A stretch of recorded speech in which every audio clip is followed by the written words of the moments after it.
Hola, damos la bienvenida a este curso de hipertrofia. En esta oportunidad vamos a hablar de las variables más importantes, de los mecanismos más representativos que van a llevar a una hipertrofia muscular. En cuanto al término hipertrofia, hiper es el prefijo que denota superioridad y en este caso la palabra hipertrofia se aplica al aumento del tamaño muscular. Lo opuesto a hipertrofia sería atrofia y tiene que ver con una reducción del tamaño. Creo particularmente que la hipertrofia tiene que ver con el aumento de la fuerza, también tiene que ver con la estética. Y si bien en estas imágenes o en esta diapositiva vemos ejemplos de hipertrofia extremos, rara vez podamos lograr esos resultados. Siempre que se logran resultados de tamaña magnitud, normalmente vienen acompañados de sustancias que se consideran doping, como puede ser el aumento de la ingestión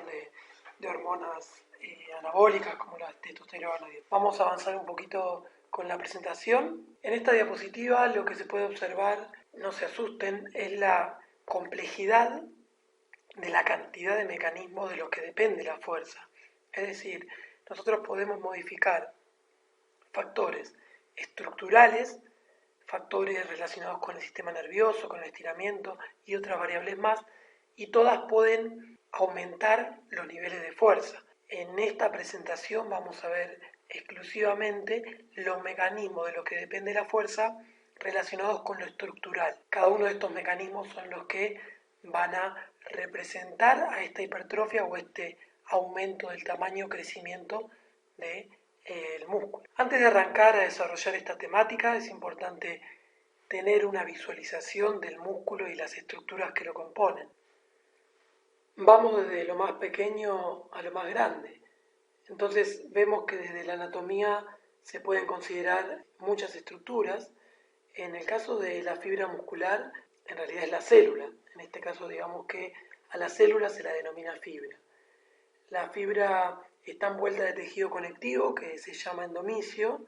Muchas fibras juntas se agrupan en haces llamados fascículos que se mantienen juntos y están rodeados por tejido conectivo denominado perimisio. Por último, muchos haces están recubiertos por el epimicio, que también se considera fascia profunda.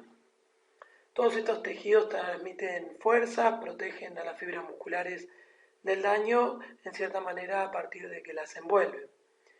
La porción del músculo que se encuentra entre los tendones es lo que se denomina vientre muscular. Los vasos sanguíneos de mayor tamaño y los nervios están dentro del epimicio, mientras que los capilares y las terminaciones de las fibras nerviosas están envueltas dentro de lo que es el endomisio. En el caso de la anatomía más microscópica, vamos a ir a la diapositiva siguiente. Sabemos que la fibra muscular está rodeada por el sarcolema, que en este caso el sarcolema es la membrana plasmática de la célula. Dentro de la fibra muscular tenemos que se encuentran varios núcleos, es decir, es multinucleada. Dentro de una fibra podemos observar muchas miofibrillas. Las miofibrillas son las proteínas contráctiles, presentan dos tipos de filamentos, delgados y gruesos. Lo que se considera como unidad funcional de las fibras musculares es a los sarcómeros. Los sarcómeros van a ser los que van a formar, en cierta manera, estas miofibrillas. A su vez, muchas miofibrillas van a formar una fibra, muchas fibras un fascículo y muchos fascículos al músculo. Dentro del sarcolema, de esta membrana plasmática que tiene la fibra muscular, se encuentran las mitocondrias, que es el lugar donde se produce la energía para producir, por ejemplo, la contracción muscular a partir de la producción de la resíntesis del ATP. Cuanto más mitocondrias tengamos, mayor producción de ATP vamos a poder generar. También podemos ver en esta imagen la red de túbulos o túbulos transversales o T, que son los que transmiten los impulsos nerviosos desde el sarcolema al interior de la fibra. Finalmente, podemos mencionar el retículo sarcoplasmático, que recubre las miofibras y es el lugar donde se almacena calcio. Claro que hay más estructuras que vamos a ir abordando más adelante, pero bueno, creo que con esta primera impresión o repaso de la anatomía y un poco de algo de la fisiología, ya tenemos una buena presentación. En esta imagen por ahí estaría bueno agregar lo que son las células satélites que se encuentran periféricas dentro de la fibra a nivel entre lo que es el sarcolema, membrana plasmática y la membrana basal, que es una característica importante que vamos a ver que tienen las fibras. Estas células satélites tienen muchas funciones que vamos a ir desarrollando con el correr de las diapositivas. Dentro de los factores o mecanismos estructurales, lo primero que hay que conocer es que estos factores estructurales lo que van a aumentar es lo que se conoce como sección transversal. Ese aumento de la sección transversal de la fibra y del músculo va a generar una hipertrofia. Siempre existió la discusión en cuanto al tipo de hipertrofia. Se sabe o se conocen tres tipos de hipertrofia. Una que es la transitoria, que no está en esta diapositiva, que tiene que ver con la llegada de sangre al momento de ejercitar un grupo muscular. Transitoria precisamente porque llega más sangre y bueno, la estructura muscular se ve hinchada, pero es una respuesta más que una adaptación. Pero la gran división entre hipertrofia sarcoplasmática y sarcomérica duró muchos años y realmente hoy todavía se sigue discutiendo. Vamos a hacer un panorama un poco histórico sobre esta cuestión, pero sepan que la hipertrofia sarcomérica, como su nombre lo dice, hace referencia a la cantidad de sarcómeros, y la hipertrofia sarcoplasmática va a hacer referencia al aumento de las proteínas o estructuras que están dentro de la membrana plasmática, es decir, que están en la fibra, pero que no son sarcómeros. Dentro de estas estructuras vamos a diferenciar la sarcomérica, ya dijimos, tiene que ver con las miofibrillas. Se sabe que la hipertrofia, para que se dé la hipertrofia o un aumento del tamaño del músculo, hay un aumento tanto en el tamaño como en el número de miofibras. Fíjense que acá no estoy hablando de fibras, sino que estoy hablando de miofibras. Recuerden que muchas miofibras van a formar una fibra. En cuanto al sarcoplasma, las estructuras que van a aumentar el tamaño del sarcoplasma están vinculadas o relacionadas con el agua, con los depósitos de glucógeno, con el tejido conjuntivo, con la vascularización, con distintas organelas, como el retículo sarcoplasmático, mitocondrias que ya hemos nombrado, como las proteínas sarcoplasmáticas, como así también algunas partículas de grasa, enzimas, células satélites, mionúcleos. Recuerden que la célula o la fibra muscular es multinucleada.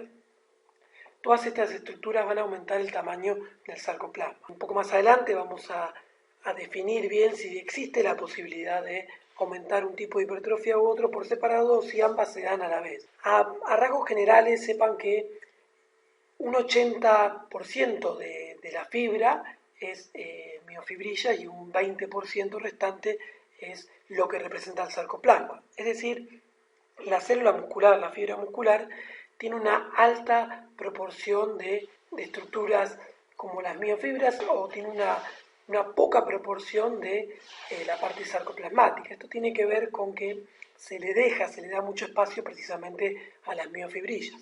Esta es la proporción que más o menos a rasgos generales se da siempre o casi siempre. Eso en cuanto a los tipos de hipertrofia. Después otro de los mecanismos estructurales que van a definir la hipertrofia o que pueden aumentar esta hipertrofia están vinculados con las fibras musculares. Se sabe que existe un aumento del tamaño de las fibras, tanto de la fibra de tipo 1 como la de tipo 2. También está documentado en la literatura que la fibra de tipo 2 tiene mayor potencial de aumentar de tamaño. Lo que queda en signo de preguntas es si existe un aumento del número de fibras musculares. Eso se lo conoce como hiperplasia. Lo vamos a discutir un poco más adelante, pero les anticipo que si existiera cierta hiperplasia es mínima. Después, en cuanto a los sarcómeros, van a aumentar el número de sarcómeros como consecuencia, como adaptación al entrenamiento, y estos pueden aumentar tanto de forma seriada como en paralelo, es decir, pueden aumentar en serie o pueden aumentar en paralelo. Vamos a ver más adelante, ahora di un pantallazo de todos estos mecanismos, pero vamos a ir viendo cada uno de estos conceptos con mayor detenimiento y detalle. Antes de escribir esta diapositiva me gustaría aclarar que el tejido conectivo o conjuntivo que rodea a la fibra muscular, ¿no? el endomicio, el epimicio y el perimicio, ¿no? Tanto la fibra como a los fascículos, como al músculo entero, también acompaña las adaptaciones de hipertrofia de la fibra y del músculo. Esto se ve reflejado en que el tejido conectivo representa un porcentaje y luego de un proceso de aumento del tamaño del músculo sigue representando el mismo porcentaje, es decir, que también tuvo que aumentar y también tuvo que generar crecimiento o hipertrofia. Dicho eso, lo quería aclarar porque son estructuras que están fuera del sarcoplasma. En cuanto a esta diapositiva, esta es una gráfica que se repite mucho en los libros de fisiología del ejercicio, como Wilmore y Costil y demás, donde podemos ver cómo los incrementos de fuerza se van dando en el tiempo y a expensas de qué adaptaciones. Durante mucho tiempo se dijo y se suponía que al principio la fuerza aumentaba por adaptaciones preferentemente vinculadas con el sistema nervioso o neurales. Esto tiene que ver con el reclutamiento de unidades motoras. Bueno, en algún momento también se habló de la sincronización, hoy ya no se cree tanto que tenga que ver con la sincronización. Después también tuvimos básicamente con la activación del músculo que va a trabajar, con la inhibición del antagonista, con la coordinación entre los distintos grupos musculares. Eso tenía que ver con lo neural. Pero también los aumentos de la fuerza tenían que ver con la hipertrofia. Pero se sabía o se decía que la hipertrofia muscular empezaba a predominar por lo menos después de 10, 15, 20 semanas, y se creía que al principio no ocurrían estas adaptaciones vinculadas con el aumento del tamaño del músculo, o si ocurrían eran mínimas. De hecho, lo estoy poniendo como algo pasado, pero en realidad está un poco discutido y ahora vamos a ir viendo y abordando un poco más adelante por qué esto también está discutido. Por otra parte, las personas entrenadas van a sufrir, ya tuvieron las adaptaciones neurales o se potenciaron las adaptaciones neurales al principio del entrenamiento, de los procesos de entrenamiento. Entonces, como ya son entrenados, normalmente las únicas adaptaciones que le quedan por ir logrando son las de hipertrofia. De todos modos, esto tiene que ver con el tipo de entrenamiento, cómo manipulemos las variables, ya que si entrenamos con porcentajes altos del RM, de la repetición máxima, probablemente sigamos obteniendo adaptaciones vinculadas con el sistema nervioso, pero es una forma genérica.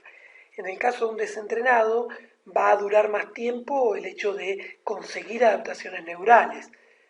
Esto no quiere decir que no ocurran adaptaciones en cuanto al tamaño del músculo de hipertrofia, pero durante más tiempo va a tener incrementos de la fuerza por medio de las mejoras neurales. Esto a modo de presentación, pero sepan que está todo bastante discutido y lo vamos a ir abordando. Vamos a avanzar. En esta diapositiva les quiero mostrar que esto que se pensaba que requería de mucho tiempo, el hecho de generar hipertrofia, por ejemplo, en este estudio de Seines, realizado en 2007, es un estudio que se realizó con un sistema yo-yo, que son medios que combinan momentos de inercia y energía cinética. Básicamente aprovechan la velocidad alcanzada en la fase concéntrica para tener una fase excéntrica posterior mayor. Combinan la inercia y la velocidad del movimiento que se obtiene de la fase concéntrica y se potencia la fase excéntrica. Hay muchas máquinas yo-yo, están las yo-yo squat, en este caso es una de extensiones. Básicamente está trabajando los extensores de rodilla, el cuádriceps, recto anterior, los dos bastos y bueno, el basto intermedio también, el interno y el externo. Pero más allá de eso, lo que quiero resaltar en esta diapositiva es que encontraron cambios en el tamaño muscular a partir de 3 semanas de entrenamiento. E incluso la remodelación de la arquitectura muscular era previa o se vio previo al aumento del área de sección cruzada o del área de sección transversal muscular, que es lo que tiene que ver con la hipertrofia, ¿no? Aumentar este área de sección transversal, que más adelante vamos a explicar exactamente qué es. No quiero en este momento que nos quedemos con eso, sino con que se pueden encontrar adaptaciones de hipertrofia en poco tiempo. El protocolo que se utilizó acá fue de extensión bilateral de la articulación de la rodilla a partir de los cuádriceps, 3 veces por semana. Se hacían primero 3 series de 7 repeticiones submáximas con cargas moderadas, digamos, como calentamiento, y después sí se trabajaba 4 series de 7 contracciones concéntricas y excéntricas máximas con un periodo de descanso entre la serie de 2 minutos. Lo que se ve en esta gráfica es, que está resaltado con un círculo en azul, es que a los 20 días ya había un aumento de la sección del área transversal de la fibra. Esto se vio acompañado con un aumento en la actividad electromiográfica, eso tiene más que ver con lo neural, pero a su vez también se vio acompañado con que había un aumento en la fuerza, en la contracción voluntaria máxima medida de forma isométrica. Y en la diapositiva o en la figura de abajo, lo que se puede ver es que hubo cambios significativos incluso previo a los 20 días, es decir, a los 10 días ya había un aumento en la longitud de los fascículos. Esto tiene que ver con aumentar la disposición de sarcómeros en serie y tiene mucho que ver con estos medios para entrenar la fuerza, como son los medios yo-yo. Se da mucho acá. Pero continuemos en esta diapositiva para que vean que las adaptaciones se dan de la hipertrofia, se dan también con otros medios, como pueden ser estos medios convencionales gravitatorios también, ¿no? Donde trabajamos con mancuernas, con máquinas, con poleas, si se quiere. En este estudio desarrollado por Damas y colaboradores en el 2016, se muestra que a partir de la 10ª semana hubo aumentos en la sección transversal, en el área de sección transversal de la fibra, y esto, bueno, se realizó a partir de un protocolo que utilizaron la prensa y extensiones sentado, como en la máquina anterior, pero no con un sistema de yo-yo, sino con un sistema convencional, donde realizaban 3 series de entre 9 y 12 repeticiones de forma bilateral, con 1 minuto y medio de pausa. El área de sección transversal de la fibra en la primera semana y en la tercera semana no había tenido un aumento significativo, pero sí en la 10ª semana lo tuvieron. Cabe destacar que en este estudio se lo suplementó a los participantes con whey protein para precisamente potenciar estas adaptaciones. El entrenamiento tuvo una duración de 10 semanas y lo realizaban 2 veces por semana. Totalizaron un total de 19 entrenamientos. Eran, como se puede visualizar en la diapositiva, hombres jóvenes sanos, con experiencia en el entrenamiento de la fuerza, pero que no habían estado entrenando en los últimos 6 meses antes de realizar este estudio. Quiero mencionar, antes de volver a ver esta diapositiva, donde pudimos observar ya que la hipertrofia ocurre en pocas semanas, que este mismo grupo de autores que vimos en esta diapositiva, este grupo de investigación de Damas y colaboradores, también más adelante lo vamos a ver, que critican un poco el hecho de las adaptaciones o de la hipertrofia en una primera instancia o al principio de cualquier periodo de entrenamiento. La critican y dicen que no es real esa hipertrofia, ya que esa hipertrofia o ese incremento en el área de sección transversal de la fibra y del músculo en general no tiene que ver con un incremento real del sarcómero, sino que tiene que ver con un hinchazón que se va dando al principio, una inflamación que se da de la fibra y del músculo en general al principio del entrenamiento. Esto básicamente no tiene que ver con un aumento de los sarcómeros, sino con que la fibra muscular y el músculo se hinchan, hay una hipertrofia que se visualiza, pero los medios por los cuales han detectado este aumento del tamaño no son tan claros y no pueden diferenciar bien si esta hipertrofia tiene que ver con este hinchazón o si tiene que ver con precisamente un aumento de las fibras, de las proteínas miofibrilares. Por eso es que este grupo de autores, como vamos a ver más adelante, descartan un poco esta cuestión, por lo menos en las primeras 3 o 4 semanas, sino que creen que si bien se dan las adaptaciones, lo que están visualizando los estudios no tiene que ver con un aumento representativo, significativo de las proteínas miofibrilares, sino que tiene que ver con este hinchazón que después vamos a abordar. Entonces, como volviendo a esta diapositiva que hemos visto, podemos ver que la hipertrofia, tanto sarcoplasmática y sarcomédica, se van a dar básicamente por aumento de todas estas estructuras, en mayor o menor medida. Entonces, algo que no definimos, que no abordamos previo a hablar un poco de estas temáticas, es qué es esto del área de sección transversal anatómica y qué es esto del área de sección transversal fisiológica de la fibra muscular.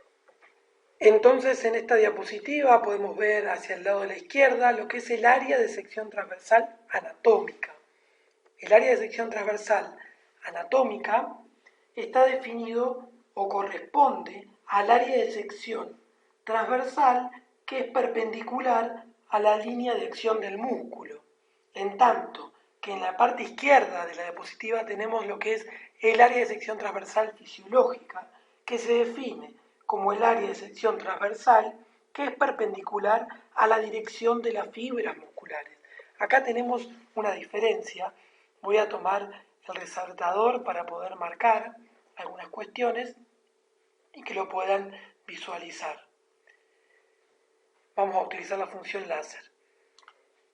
Del lado izquierdo de la pantalla tenemos el área de sección transversal anatómica. Fíjense, si yo hago un corte a nivel de un músculo que es fusiforme, que tiene una dirección paralela de sus fibras musculares, como puede ser el bíceps braquial representado en esta imagen, cuando hago este corte transversal voy a estar tomando todas o casi todas las fibras musculares. Es decir, en este corte, que sería una sección transversal anatómica, voy a estar cubriendo el área de sección transversal perpendicular a la línea de acción del músculo, que es esta que baja en esta dirección. Ahora, en cambio, si yo quiero hacer o quiero calcular el área de sección transversal fisiológica, en este músculo que es fusiforme, va a coincidir con el área transversal anatómica. Pero ¿qué pasa? No todos los músculos tienen esta orientación de la fibra, sino que muchos músculos, no tienen esta dirección fusiforme, sino que son más bien una dirección que se considera peniforme penada. Tienen cierta angulación para traccionar de las estructuras tendinosas o aponeurosis, y si hiciéramos un corte transversal anatómico, como se ve en esta imagen de acá, vamos a dejar fuera en esta contemplación de fibras que traccionan un montón de fibras, como pueden ser estas que están acá, estas que están acá, si yo hago el corte acá anatómico. Por eso se crea esto que es el área de sección transversal fisiológica y se hacen cortes en distintos niveles, pero siempre transversales a la dirección de las fibras musculares y no a la dirección o a la línea de acción del músculo. De esta manera, si yo hago un corte en los músculos que son peniformes, tengo que seleccionar el área de sección transversal fisiológica que va a tener más que ver con las fibras va a tener más que ver, con el músculo que estoy evaluando. Este es un ejemplo de un recto femoral del cuádriceps y fíjense que tienen una dirección penada la fibra muscular. De ahí que es importante comprender el concepto de área de sección transversal anatómica y fisiológica. Dicho eso, podemos ver en esta diapositiva que existe una correlación entre lo que es el espesor muscular y el área de sección cruzada de la fibra muscular del músculo. Lo que se hizo en este estudio fue ver que los cambios en el espesor muscular o en el muscle thickness después de un entrenamiento de la fuerza están asociados con cambios paralelos en el área de sección transversal cruzada de la fibra muscular. Cuanto más grosor tenemos, mayor sección transversal, fíjense que el área se mide en este caso en centímetros cuadrados, más sección transversal tenemos. Esto para ver que existen distintas formas de poder evaluar el progreso o el aumento de la hipertrofia. Lo que es el espesor muscular se mide a partir de lo que es la aponeurosis superficial y la aponeurosis profunda. A partir de ahí se mide este espesor. Entonces volvemos un poco a lo que habíamos hablado, a esto de la hipertrofia sarcoplasmática o sarcomérica. ¿Existe una hipertrofia sarcoplasmática o una sarcomérica? ¿Podemos direccionar a partir de la dosis del entrenamiento un tipo de hipertrofia u otro? Esto es un poco lo que vamos a discutir y vamos a hablar, que previamente anticipamos. Visualmente en esta diapositiva tenemos tres fibras musculares formadas por muchas miofibras. En la primera, la de la izquierda, es una fibra normal, en la del medio es una fibra que está representada con mucha hipertrofia sarcoplasmática y la de la derecha es una hipertrofia miofibrilar. Tanto la fibra del medio como la de la derecha tienen el mismo tamaño, es decir, podríamos decir la misma hipertrofia comparado a la fibra normal. Pero analicemos un poco los componentes de forma gráfica, faltan un montón y hay muchos más que tiene la fibra muscular. Habíamos hablado de gotitas o de gotas de agua, de glucógeno. Recuerden que por cada gramo de glucógeno que retiene el músculo, se van a retener 3 de agua aproximadamente y de forma media, esto varía. Entonces, en la hipertrofia sarcoplasmática podemos ver que hay 4 miofibrillas, ahí en negro, igual que en la fibra normal, pero que hay mucha hipertrofia comparado a la fibra normal. ¿Por qué? Porque aumentó mucho la cantidad de glucógeno y la cantidad de agua. Esto sería esquemáticamente lo que ocurre con la hipertrofia sarcoplasmática, es decir, más agua, más glucógeno, también podríamos decir más tejido conjuntivo.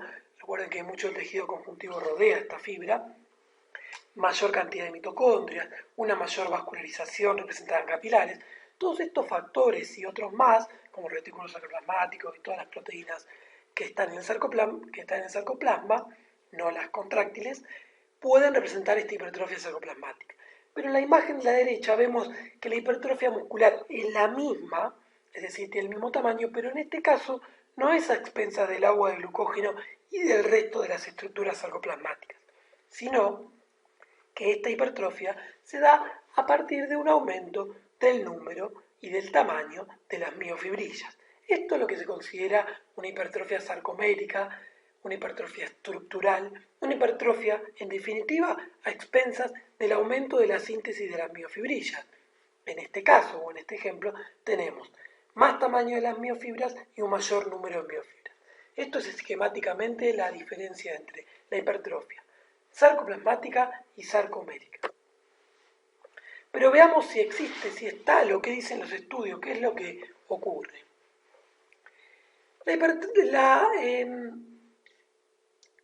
La fibra muscular, yo en la primera diapositiva, en la segunda en realidad, les había marcado 80-20, que es la proporción, la relación que hay entre las estructuras miofibrilares y las estructuras que están en el sarcoplasma que no son miofibrilares. En este estudio de Wan en el 93 podemos observar una similar para todos los tipos de fibras, del total de la fibra, lo que representa. Las miofibras representan un 83% y el espacio restante dentro de la fibra muscular va a representar el 17%, desparramado entre espacio que hay entre las fibras, 9,6%, bien, este espacio que está acá, membranas plasmáticas, probablemente primicio. Después tenemos gotitas de grasa, que representan menos del 1%, como así también tenemos lo que representa el tamaño de las mitocondrias, un 7%, ¿no? El tamaño y la cantidad.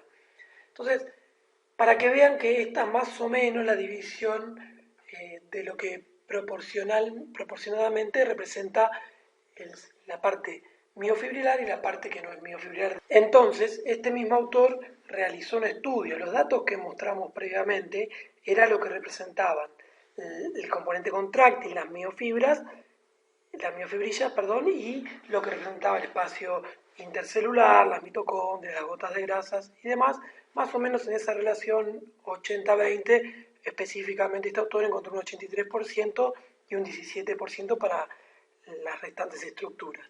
El estudio que realizó consistía en 2 veces por semana realizar sentadillas, prensa, extensiones de piernas, flexiones de pierna, ejercicio del tren inferior, 2 series de calentamiento con cargas muy livianas y 3 series con cargas más pesadas, entre el 80 y el 85% de un RM, realizando entre 6 y 8 repeticiones, y evaluaron por medio de biopsias el músculo vastolateral antes y después de 18 semanas de entrenamiento de la fuerza con este protocolo. La muestra utilizada fue de 24 mujeres jóvenes no entrenadas y el análisis se realizó sobre 12 mujeres que fueron las que aplicaron este protocolo. ¿Qué encontraron?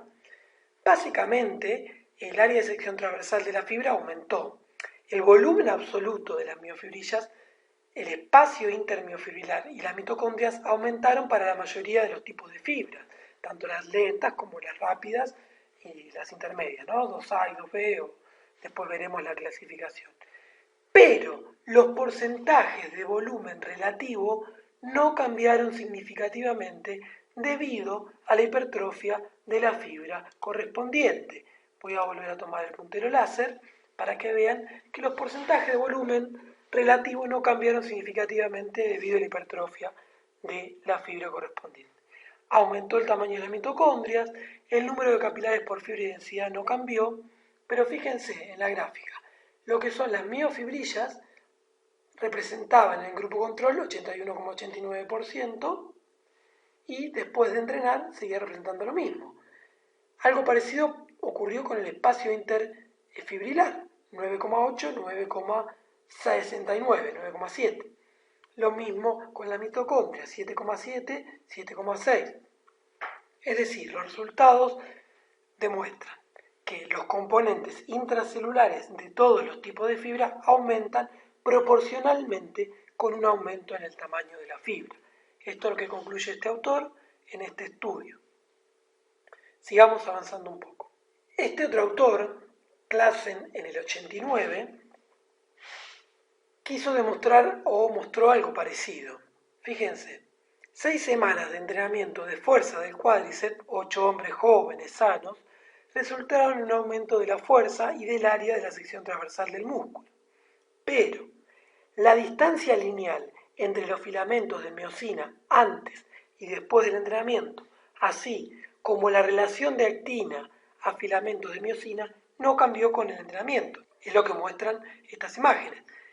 Tiene la misma distancia los filamentos de miosina antes y después del entrenamiento. Si hubiera ocurrido un aumento mayor de las estructuras sarcoplasmáticas, esta distancia no tendría que mantenerse.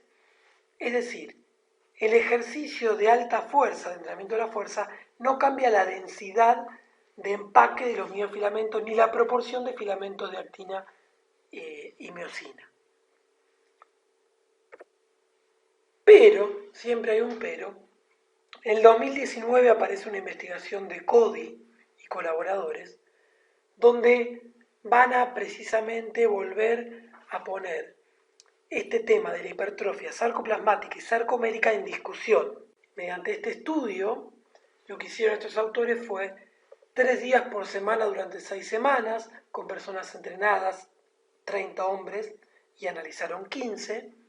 Entrenaron al 60% de un RM, serie de 10 repeticiones para cada ejercicio, realizando sentadilla, press de banco plano, peso muerto a piernas rígidas y un ejercicio también del dorsal ancho. El protocolo, o de espalda, ¿no? Principalmente llamado vulgarmente, el protocolo implicó un aumento progresivo de 10 series por semana a 32 series por semana para cada ejercicio. Es decir, se utilizó un protocolo de mucho volumen, muchas series, muchas repeticiones y a una carga del 60% del RM, precisamente para buscar inducir lo que muchos autores habían dicho, esto genera hipertrofia sarcoplasmática, y entrenar en zona de fuerza máxima genera hipertrofia sarcomérica, es lo que decían. Entonces, el entrenamiento de fuerza a alto volumen a corto plazo reduce las concentraciones de proteína muscular de actina y miosina a pesar del aumento del área de sección transversal de la fibra.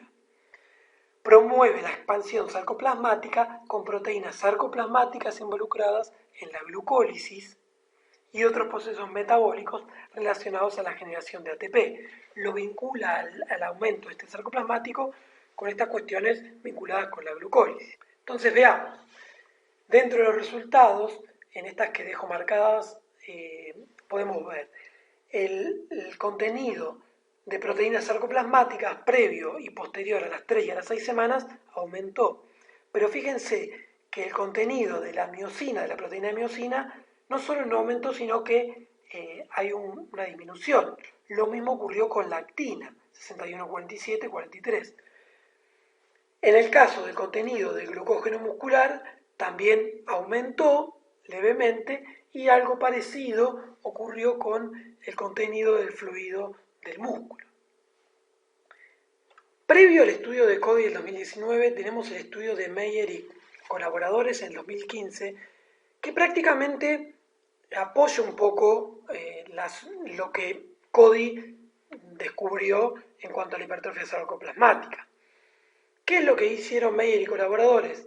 Bueno, midieron el área de sección transversal de las fibras musculares del vasto lateral en 3 grupos distintos. Un grupo control, un grupo de culturistas y un grupo de atletas de potencia. El grupo control eran 14 sujetos, el grupo culturista 12 y los atletas de potencia eran 6, conformados por deportistas que hacían fútbol americano, atletismo y levantadores olímpicos de halterofilia. Lo hicieron en cada uno de los tipos de fibra muscular, tipo 1, tipo 2A, tipo 2X, y lo que hicieron fue ver, por ejemplo, en esta primera gráfica que tenemos acá, que la sección transversal era mayor para todas las fibras de los culturistas, comparado al grupo control, comparado al grupo de atletas de potencia. Pero después lo que hicieron fue ver, bueno, a ver cuánta potencia tienen cada uno de estos grupos por fibra. Descubrieron y demostraron que los deportistas de potencia podían expresar mayor potencia en vatios que el grupo de los culturistas y que obviamente que el grupo control, en ese orden. Pero agregaron otra cuestión más y fue ver, bueno, vamos a ver de forma relativa y no absoluta esta potencia, es decir, la potencia pero por kilogramo de músculo. No tomaron, es una forma vulgar, no creo que hayan tomado un kilo para expresarlo, pero es la unidad de medida que se utiliza acá. Entonces, lo que hicieron fue decir, bueno, vamos a tomarle esta unidad de forma relativa y si los culturistas tienen más peso representado por el sarcoplasma, vamos a encontrar que van a tener menos potencia probablemente que los otros grupos. Y bueno, fue precisamente lo que encontraron, porque fíjense que el grupo de atletas de potencia tenía más potencia que los culturistas, pero si podemos ver en esta imagen de acá, vemos que los culturistas no solo tenían menos potencia en esta unidad que el grupo de potencia, lo cual podría ser lógico, pero tenían menos potencia que el grupo control, y mucha menos potencia. Esto quiere decir que ante una misma cantidad de peso de músculo, tienen mucha más contenido sarcoplasmático que no aporta la fuerza, que no aporta la potencia. Un poco es esto lo que concluyeron y lo que quiero extraer de este estudio. Es decir, la disminución de la tensión específica es causada por diferencias en la densidad de las miofibrillas y o modificaciones de proteínas contráctiles. Esa es un poco la conclusión que sacaron Meyer, o que dentro de las conclusiones de un estudio mucho más complejo que buscó otras cuestiones que podemos extraer dentro de este tema de la hipertrofia sarcoplasmática y sarcomérica. Es decir, que acá Meyer está diciendo que los culturistas tienen disminución en la tensión y es causada porque tienen menos densidad de miofibrillas cuando analizan una fibra o cuando comparan un peso de la fibra con el mismo peso de otros deportistas.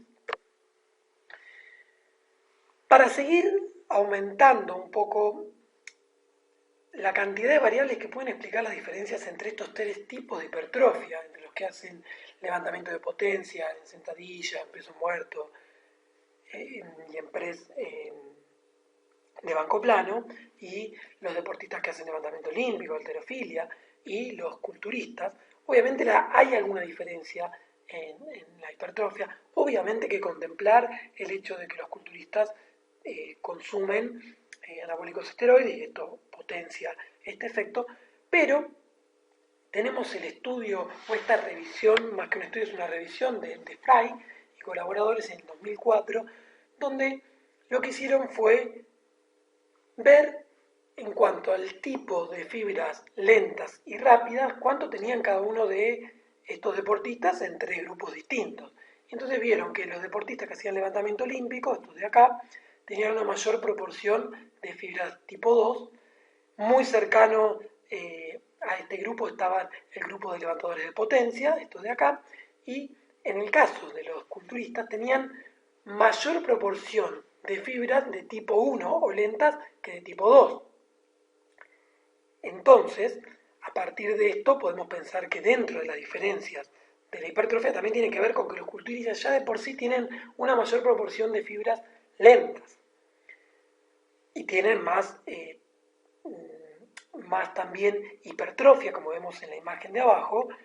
El área por fibra tiene mucha más hipertrofia de las fibras tipo lenta tipo 1, comparado con el resto de los deportistas, con los levantadores olímpicos y con los levantadores de potencia. Fíjense, en esta gráfica de abajo se puede ver que la hipertrofia de las fibras lentas es mucho mayor en el grupo de culturistas que en el grupo de potencia y que en el grupo de halterofilia.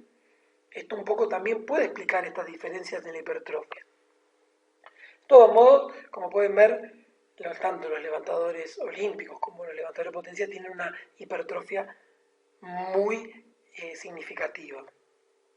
Entonces volvemos a preguntarnos si existen los tipos de hipertrofia sarcoplasmática o sarcomérica o miofibrilar. ¿Existe tal diferencia? Hago una pausa acá y antes de seguir avanzando, pese a que estos dos últimos estudios que estuvimos viendo hablan de o indicarían que existe cierta hipertrofia sarcoplasmática por sobre la sarcomérica a partir de alguna dosis determinada de entrenamiento, yo creo particularmente que lo que se puede modificar en el hecho de generar una hipertrofia sarcoplasmática o sarcomérica es muy poco. De esa relación inicial que hemos visto, que es más o menos un 80% miofibrilar y un 20% sarcoplasmática, quizás podamos generar algunos leves cambios y orientar a que esa relación pase a un 70-30 como mucho. Pero no tiene mucho sentido discutir sobre un tipo de hipertrofia u otro, ya que ambos se van a dar a la vez. De todos modos, hay ciertas tendencias y hay ciertas cuestiones que generaron que erróneamente se piense todo esto. Y acá establezco algunos puntos en esta diapositiva. Punto 1.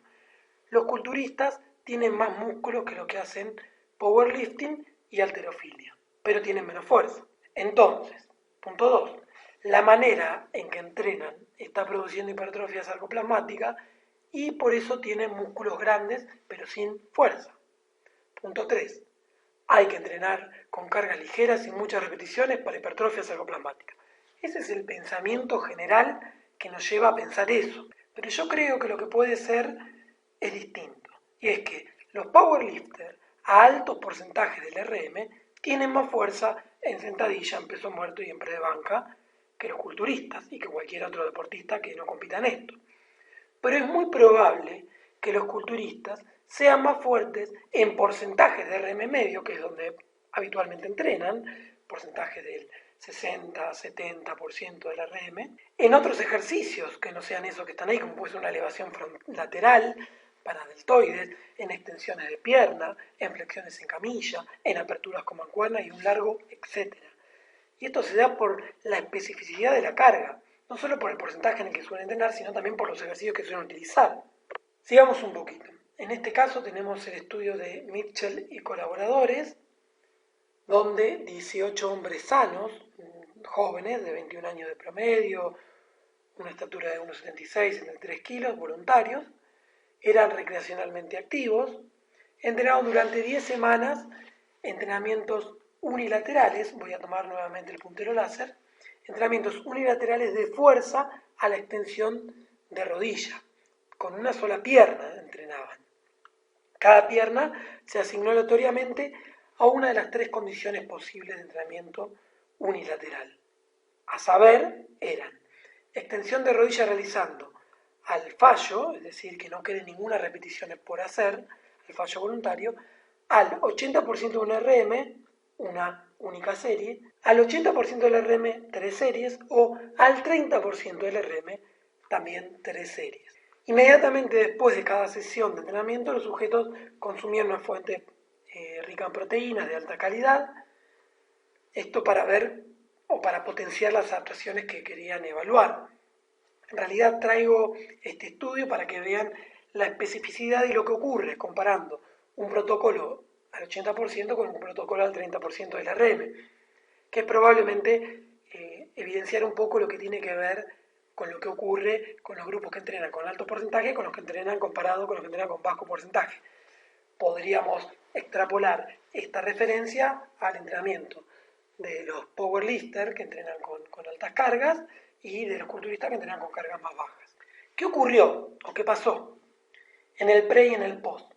Que esto es un poco lo que explica esta parte de la confusión que marqué en los puntos anteriores en cuanto a las mejoras de la fuerza, en esta diferencia entre hipertrofia sarcoplasmática y sarcomérica. Fíjense, el grupo que entrenaba al 30% a 3 series mejoró el RM, mejoró la fuerza máxima en el pre y en el post, como pueden ver acá. El grupo que entrenaba al 80% del RM en una sola serie también mejoró la fuerza máxima. Y el grupo que entrenaba al 80% en 3 series también mejoró la fuerza máxima. Los aumentos fueron significativos y las diferencias entre los grupos del 80 comparados con el 30% también fueron muy marcadas. Fíjense, esto es lo que mejoró el grupo del 30 y esto es lo que mejoraron los grupos del 80. Mejoraron bastante más. ¿Pero por qué? Porque precisamente entrenar con porcentajes más altos van a generar también adaptaciones más vinculadas con el sistema nervioso, aparte de las adaptaciones vinculadas con la hipertrofia. Esto lo aclaro como para que quede en evidencia. Porque fíjense que en cuanto a los cambios en el volumen muscular, podríamos decir la hipertrofia, el grupo que entrenó al 30% 3 series, al fallo, aumentó el volumen muscular, aumentó la hipertrofia igual que el grupo que entrenaba al 80% 3 series. Los dos aumentaron. Incluso el grupo que entrenaba al 80% de una serie que tenía menos volumen total, mejoró menos que estos dos grupos. Si bien mejoró más la fuerza máxima, mejoró menos la hipertrofia. Hipertrofiar se puede hipertrofiar con todas las cargas de entrenamiento siempre y cuando se vaya, se entrene cercano al fallo muscular o a la falla voluntaria. ¿Qué más encontraron en este estudio? Que dentro de otros datos que podemos extraer, por ejemplo, el número máximo de repeticiones completadas con el 80% del RM, obviamente, el grupo que entrenó al 80, tanto con 3 series como con una serie, pudo después del entrenamiento realizar mayor cantidad de repeticiones al 80%. La especificidad de la carga comparándolo con el grupo que entrenó al 30%, que quedó acá. Pero si vemos el número máximo de repeticiones completadas con el 30% del RM, el grupo que entrenó al 30% podía realizar muchas más repeticiones que el grupo que los dos grupos que entrenaron al 80% para esta carga. De vuelta a la especificidad de la carga. Obviamente, si esto lo contemplamos con el volumen absoluto, es decir, contemplando las repeticiones, las series y también la carga, esto se va a igualar mucho más. Pero al 30% del RM van a realizar menos repeticiones los que entrenaban con el 80 que los que entrenaban con el 30. Es decir, el número de repeticiones que podrían realizarse con un 30% del RM actual, después del protocolo, aumentó a la condición del 30% 3 series y en las otras dos condiciones no aumentó. Esto para explicar un poco qué es lo que pasa y cuáles son las diferencias entre entrenar con cargas medias y entrenar con cargas máximas o cercanas a las máximas, tanto en la mejora de la fuerza máxima como en la mejora de hipertrofia, como en la especificidad del aumento de la resistencia en cantidad de repeticiones. ¿Qué más podemos sacar de este estudio? Fíjense, entrenar el 80% del RM aumentó la hipertrofia tanto en las fibras tipo 1 como en las fibras tipo 2, todas las cargas. Pero los grupos que entrenaron el 80%, la hipertrofia de las fibras tipo 1 fue menor comparado con el grupo que entrenó el 30%, 23% contra 16 y 14. Pero ¿qué pasa? Cuando vamos a ver el promedio de las áreas de la fibra tipo 2, los que entrenaron con porcentajes más altos tuvieron un mayor aumento, 18 y 15 contra un 12%. Esto habla un poco de que podríamos pensar que se puede generar una hipertrofia específica en función de las cargas que utilicemos del entrenamiento expresadas en porcentajes de RM. Si entrenamos con cargas más altas, con más porcentaje de RM, podemos inducir más adaptaciones en la fibra tipo 2 y si entrenamos con cargas más bajas, vamos a inducir más adaptaciones en la fibra tipo 1. De todos modos, si vemos este trabajo de acá, de Schoenfeld y colaboradores, en realidad el primer autor es Hosso, complicado pronunciarlo, y lo que quisieron ver fue esto, ¿no? Las adaptaciones de hipertrofia inducidas por las altas y las bajas cargas de entrenamiento de la fuerza en función de los tipos de fibras específicas. Y lo que concluyen un poco es que algunas pruebas indican que el entrenamiento de la fuerza de baja carga al fallo puede inducir una mayor respuesta hipertrófica en las fibras musculares tipo 1, que es lo que vimos en el estudio anterior, en comparación con entrenar la fuerza con altas cargas, con altos porcentajes, y que el entrenamiento de la fuerza de alta carga puede inducir un crecimiento preferencial de las fibras musculares tipo 2.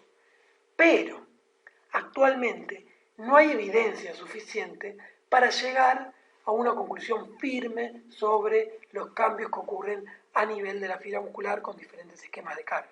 Y este estudio es del 2018 y es una interesante revisión. Por lo cual, si bien hubo ciertas diferencias acá, tampoco lo podemos concluir y extrapolar a todas las poblaciones ni a todos los estudios que se han hecho comparando diferentes casos. Damos por finalizada la primera parte de la charla, donde solamente pudimos abordar algunos factores estructurales, específicamente los que tienen que ver con los tipos de hipertrofia sarcoplasmática o sarcomédica, y donde evidenciamos que es muy difícil poder orientar hacia un tipo u otro, y si así lo hiciéramos, las proporciones las cambiaríamos levemente.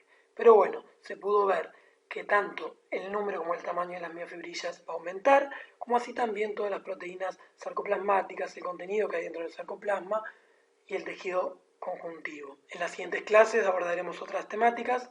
Saludos.